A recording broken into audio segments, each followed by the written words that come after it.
Ocean gate की Titan submarine ने अपना सफ़र कनाडा के सेंट जॉन पोर्ट से शुरू किया।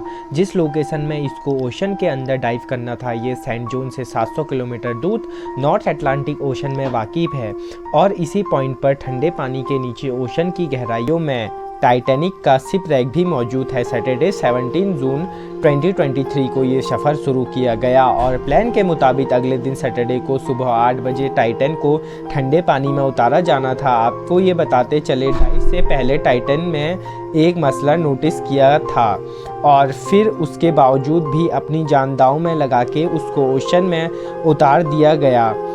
वो क्या मसला था और आखिर पता होने के बावजूद भी खतरा क्यों मोल लिया? फैक्ट लाइफ की दुनिया में आपका स्वागत है। इस सफ़र में टोटल 5 लोग शामिल थे, जिसमें एक्शन एविएशन के फाउंडर हार्मिस हार्डिंग, जिन्होंने जेफ बेजोस के साथ स्पेस में भी ट्रैवल किया था। दूसरे नंबर पे स्टॉकटन रस, जो ओशन गेट के सीईओ भी थे। तीसरे नंबर में 77 साल के पॉल हेनरी थे और इन्होंने पहले भी टाइटैनिक को विज़िट किया था और ये शिप रैंक के एक्सपर्ट भी थे और इनको टाइटैनिक के बिखरे हुए पार्ट्स की काफ़ी जानकारी भी थी। और आखिर में पाकिस्तानी बिजनेस टाइकून शहजादा दाऊद अपने बेटे सुलेमान के साथ इसी सबमरीन का हिस्सा थे। 17 जून को डाइव करने से पहले हार्मिस हार्डिंग ने इंटरनेट में अपना आखिरी पोस्ट किया था। उनका कहना था कि शदीद सर्द मौसम की वजह से उनकी डाइव डिले हो गई है। कल सुबह को जब थोड़े वक्त के लिए मौसम बेहतर होगा तो हम डाइव कर जाएंगे। ये 5 लोग अपना शौक पूरा करने के लिए टाइटैनिक के मलबे को देखने जा रहे थे। 1912 में डूबने के बाद अगले कई सालों तक इसको तलाश करने की कोशिश जारी रही, लेकिन अटलांटिक ओशन में ये काम करना बहुत मुश्किल था। फिर 1985 में जाकर आखिरकार ओशन फ्लोर में आरएमएस टाइटैनिक का मलबा मिल ही गया। टाइटैनिक अपने पीछे इतने सवाल छोड़कर गया था, अब इसके जवाब तलाश करने का वक्त आ चुका था। दर्जनों एक्सपेक्टेशन किए गए, जिसमें अलग अलग देश के एक्सपर्ट्स और रिसर्चर्स ने टाइटैनिक शिप रैंक की जांच की। Canadian film maker James Cameron ने 1995 में टाइटैनिक के दर्जनों दौर किए और फिर 1997 में टाइटैनिक मूवी रिलीज़ की। रही सही कसर टाइटैनिक मूवी की कामयाबी ने पूरी कर दी। इसमें इतनी धूम मचाई कि अब टाइटैनिक के मलबे को जाकर देखना करोड़ों लोगों का ख्वाब बन गया। कहा जाता है ओशन की गहराइयों में जाना स्पेस में जाने से भी ज़्यादा मुश्किल है।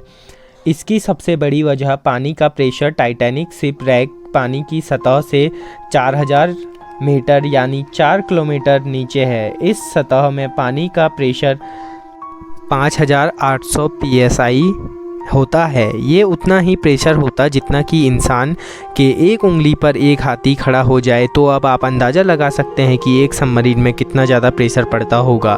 खैर, संडे 18 जून 2023 दोपहर को 12 बजे सबमरीन का सफ़र स्टार्ट हुआ। नॉर्मली सबमरीन को टाइटैनिक तक पहुंचने में 2 घंटे लगते, लेकिन 1 घंटे 45 मिनट बाद ही मदरशिप पोलर प्रिंस, जो कि ऊपर उनका वेट कर रही थी, उनका सबमरीन से कांटेक्ट टूट गया। मगर 2 घंटे टाइटैनिक तक पहुंचने में लगने थे, तो फिर सिर्फ 15 मिनट पहले कांटेक्ट टूटने का मतलब है कि सबमरीन टाइटैनिक के काफ़ी करीब पहुंच चुकी होगी। समंदर की गहराई में सूरज की रोशनी पहुंचना नामुमकिन है और यहाँ वक्त गुप्त अंधेरा रहता है। इतनी गहराई में वायरलेस सिग्नल का टूटना एक नॉर्मल बात होती है। पहले इस बात को इतना सीरियसली नहीं लिया गया। ये पूरी ट्रिप टोटल 60 घंटे की थी।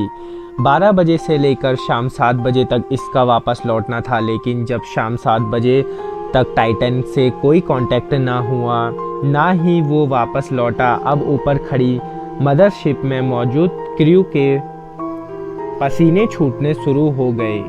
Canadian research vessel polar Prince ने टाइटन की तलाश शुरू कर दी।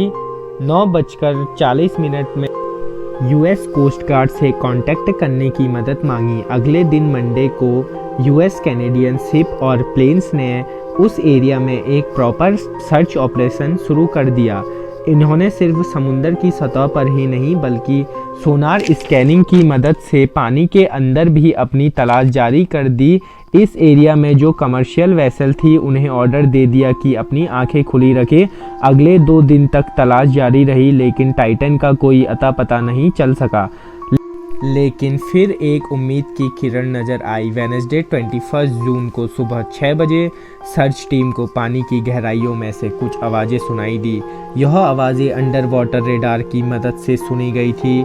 फॉरियन एरोविश को आवाज़ की डायरेक्शन में भेजा गया लेकिन इस बात पर भी टाइटन की कोई खबर ना मिली।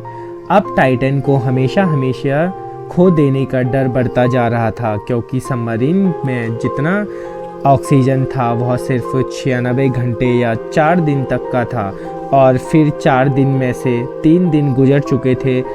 लेकिन यूएस, कनाडा, फ्रांस की सर्च टीम ने हिम्मत नहीं हारी। थर्सडे 22 जून को दोपहर 12 बजे एरोविश को टाइटैनिक के मलबे के पास भेजा गया। वहां पहुंचकर जो देखा गया वो वाकई दिल दहला देने वाला मंजर था। 3:48 PM पर एरोविश टाइटैनिक के मलबे पर पहुंच चुकी थी। उसने टाइटन की दुम का एक हिस्सा टाइटैनिक के सिर्फ 600 फीट दूर पड़ा हुआ देखा। जो देखने गई थी टाइटैनिक के मलबे को, अब उसका मलबा ही पूरी दुनिया में हेडलाइन बन गया था। इसका सिर्फ एक ही मतलब है, सबमरीन पानी का प्रेशर बर्दाश्त नहीं कर पाई और समुद्र में ही फट गई। इस खबर ने पूरी दुनिया में जैसे हलचल ही मचा दी। ओशन गेट की सेफ्टी ने कई सवाल खड़े किए जाने लगे। ओशन गेट के CEO स्टॉकटन रस इस हादसे में अपनी जान गंवा बैठे हैं। उन्होंने 2021 में कहा था वो जानते हैं कि उन्होंने टाइटन को बनाने में कुछ रूल्स तोड़े हैं क्योंकि उन्होंने टाइटन को एविएशन ग्रेड कार्बन फाइबर से बनाया है, पर वो इस इंडस्ट्री में कुछ नया इनोवेशन करना चाहते थे। तभी स्टील को रिप्लेस करके कार्बन फाइबर का इस्तेमाल किया गया था।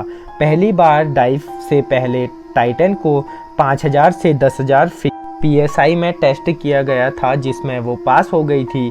पर एक्सपर्ट्स का मानना है कि टाइटन किसी चीज़ से टकरा गई हो सकती है या कि पानी का भार नहीं संभाल पाई, कुछ भी है। लेकिन टाइटन की तबाही का एक कारण कार्बन फाइबर था, लेकिन दूसरी वजह इसमें पहले से मौजूद क्रैक्स भी थे। 2018 में ओशन गेट के एक एग्जीक्यूटिव ने टाइटन की कार्बन बॉडी के खिलाफ आवाज़ उठाई। उसका कहना था कि ये मसला सबमरीन के फटने से सिर्फ चंद मिनट सेकंड पहले पता चला और हकीकत में भी ऐसा ही हुआ। जिस गहराई में टाइटन फटी है, एक्सपर्ट का कहना है उसको फटने में सिर्फ 0.3 सेकंड लगे होंगे। वीडियो पसंद आई तो इसे लाइक, कमेंट एंड शेयर करें और फैक्ट लाइफ की दुनिया में नए हो तो चैनल को सब्सक्राइब करें। मिलते हैं नेक्स्ट वीडियो में। Thanks for watching, bye.